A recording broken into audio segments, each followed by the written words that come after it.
So applying style guidelines. So I'm going to go, in this case, I'm going to go out to Canon's support website. I happen to know they've got a lot of content out here that's legacy. Canon's been around for a long time. But in this case, this is their 5D or their Mark V camera. This is a knowledge article. You can see it's pretty sort of clunky. But I'm going to go back here and I'm going to open up this prompt. You're still a technical writer and copy editor. I'm a technical writer who needs assistance and revising documentation to align with the style guidelines below. So in this case, I say don't start without me. I do that for demo purposes because I don't want it to just go off to the races before I've actually provided it with the content. So again, one of those AI intuition things you wouldn't necessarily think you could do, but I've built into it a little bit of logic. Kind of step to the side for a second and talk about in prompt engineering, really what we're given is the ability to kind of program with text. So some people call this the revenge of the liberal artists, right? Because we have an understanding of how to communicate instructions and an understanding of our different verticals and areas of expertise. But we are and have the ability now to go in here and put logic into this, have these systems follow processes and steps and do research in certain areas before it moves on to sort of the next step. A lot of that is some great prompt engineering stuff.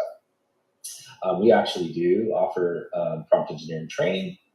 Just a little plug there if any of you guys are interested in bringing that to your company.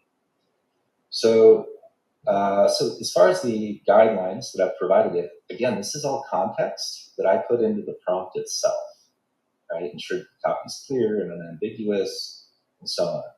So I'm going to go and I'm just going to paste, the text. You wouldn't think that just pasting straight text in there that's all unformatted and just sort of, not great is useful to the AI.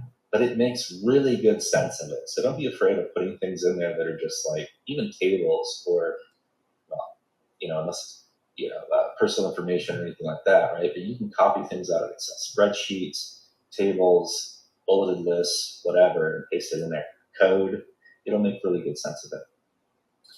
So I'll just paste that in. So great, let's revise the content. So now it's going through and actually recreating this content given those guidelines that I just provided it.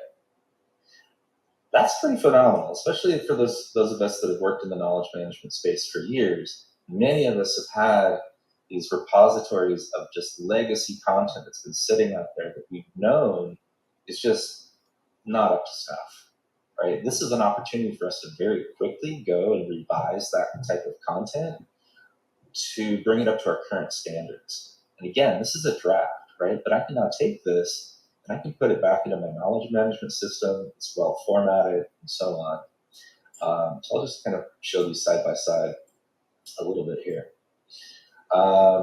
So applying those guidelines, determine error code solution if the problem occurs, with the camera error message, follow the on-screen instructions to troubleshoot, error messages and solutions.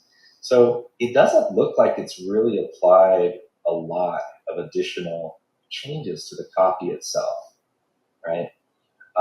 It's really just kind of, in this case, formatted it. But as part of the prompt, I asked it to tell me what changes it made, right? So it's revised some phrases here, sentence length and complexity, it simplified some things, abbreviations, verified the abbreviations were clear, it's spelled out.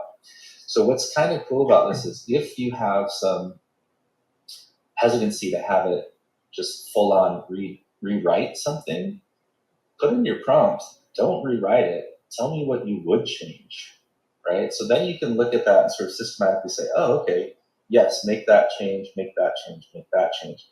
So you can put yourself in control just by doing some simple kind of prompt engineering.